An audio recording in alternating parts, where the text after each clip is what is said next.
En fait, moi, je pense que la motivation première d'un jeune, c'est d'être bien à l'école.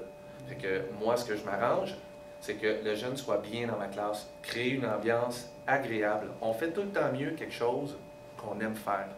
Faut pas oublier qu'on travaille avec des humains.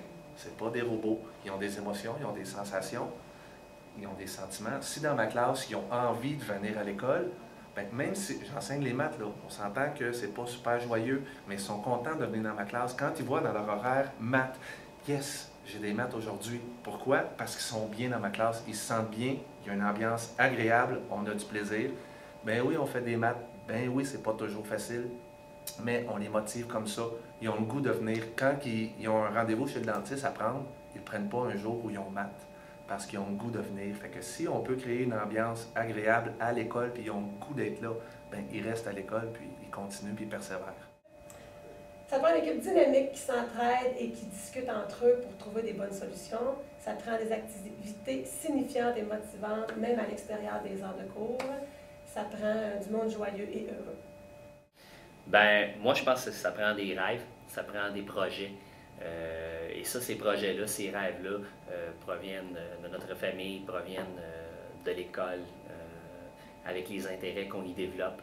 Puis, c'est important d'avoir ces rêves-là. C'est ce qui nous aide à persévérer, à vouloir aller encore plus loin, se dépasser, puis vouloir atteindre surtout notre but, notre objectif, qui est un métier, qui peut être une passion à pratiquer.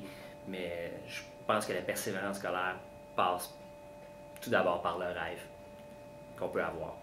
En fait, pour moi, ce qui favorise la réussite et la persévérance scolaire, c'est dans un premier temps l'implication de tous, donc des intervenants scolaires, des parents, mais surtout de l'élève. C'est la concertation aussi des intervenants scolaires pour arriver à un bon arrimage des services.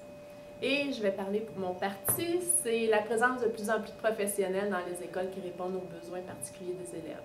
En fait, la persévérance scolaire, c'est un gros travail d'équipe. Je crois que nos méthodes pédagogiques doivent être adaptées au rythme d'apprentissage de chacun des élèves.